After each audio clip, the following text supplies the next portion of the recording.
Hey everybody. So in this video, I'm going to do a review of the DC Multiverse Green Arrow and Atom figures from McFarlane Toys. So I actually pre-ordered these two along with the Superman, the Our Worlds at War Superman, I believe is the version. These two came together, and the Superman I'm still waiting on, but I figured I would go ahead and do the review of these two figures. And the Superman figure I'm probably going to leave in the packaging. But these guys, of course, I'm going to open. So here is the Atom. Looks really, really good. I'm very glad that they gave us the smaller one. Here is the artwork and the barcode. So definitely a big fan of the Ray Palmer Atom. So really looking forward to that one. Now, this is not quite a classic Green Arrow, but it's pretty darn close, and I think it looks pretty cool. So here is the artwork. It's based on the Longbow Hunter story, and there is the barcode. So I'm going to go ahead and pop these two open, and we'll look at them alongside some of their Justice League team members.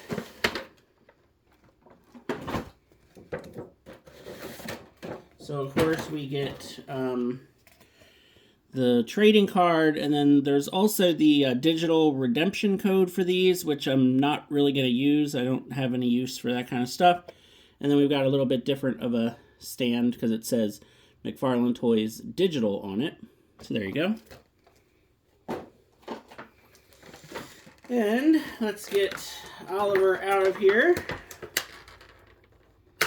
The colors on this are actually really nice. The greens really pop.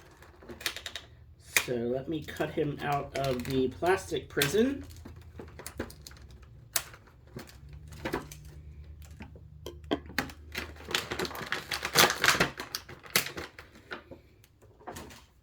Alright, so here is our Green Arrow figure.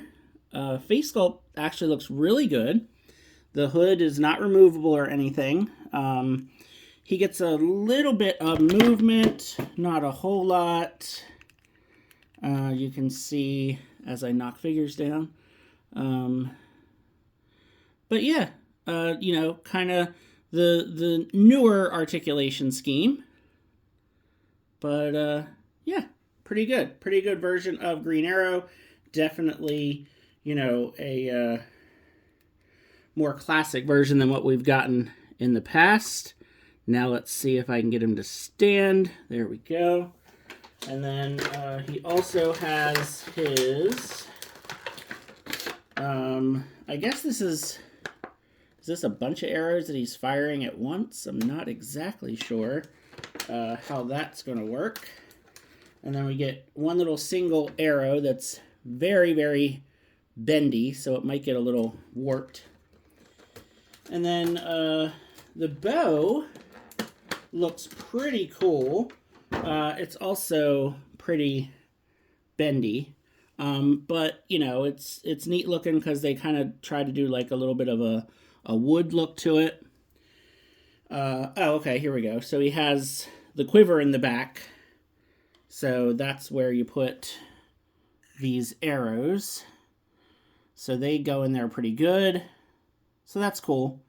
And then, of course, you can just have him hold the bow in one hand. And then he should hopefully be able to hold the arrow in the other. See, he's got the two fingers there to where maybe we can get the arrow. Maybe not. May have to work on that a little bit.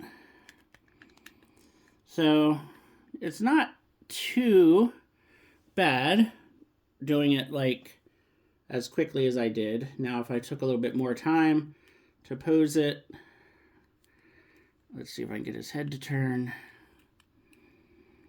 Yeah, not too bad. I mean, obviously that's just kind of me playing with it right here on camera, like real quick like, but definitely looks like you can get him in a pretty decent archery pose.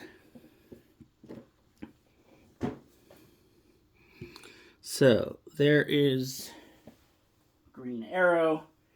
And let's get his best friend, Hal Jordan, in here with him.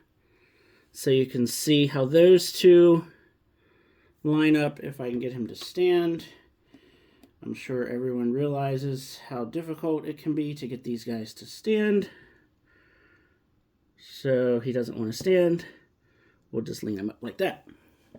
All right, now definitely the one I'm looking forward to more is the Atom figure.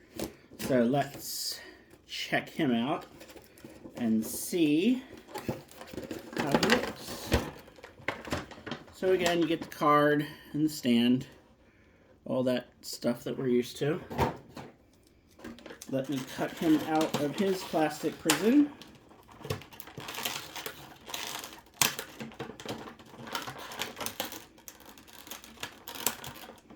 Lots of tabs on these guys, so you gotta cut out the body, the arms, the legs, and the little version also has twisty ties. There we go.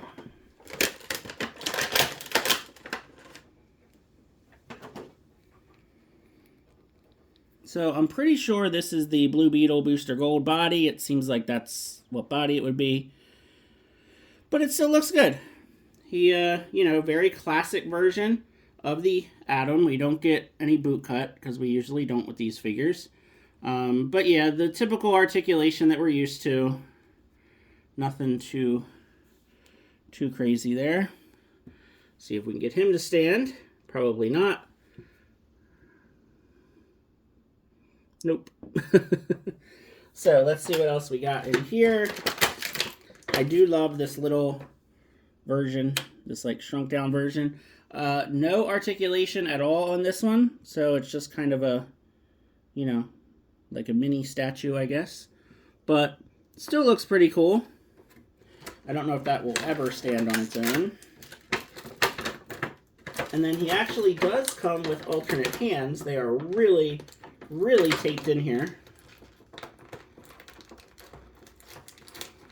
I'll get those out.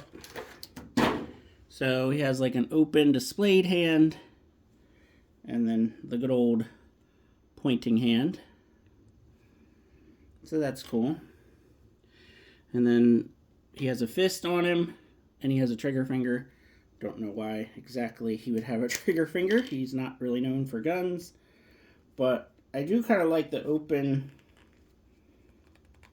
displayed hand, because it can kind of almost be like he's like getting ready to shrink. So that's not bad. Trying to get him to stand. He'll stand on my one table, but he doesn't want to stand on this one. Let's see if I can get him to stand leaning back. Probably not. All right, there we go. So yeah, this one does have holes on the bottom. So if you can't get him to stand, you could definitely put him on the figure stand. I'm not sure exactly what I'm going to do with all these guys. We'll see, but of course I'm going to put them with my classic Justice League display. So there is the Nightfall Batman. And here is my Superman figure that fell earlier. So now he's all discombobulated. So I don't know if he's going to stand up. So there we go. So, yeah, definitely two pretty awesome figures. Like I said, I was able to get these on the GameStop website, and I was able to use some GameStop rewards points. So, save a little bit of money, which is always nice. And if you are into the more classic versions of the DC characters from McFarlane Toys, then I would highly recommend getting both of these guys. So feel free to like and subscribe, and thanks for watching, and have a good one.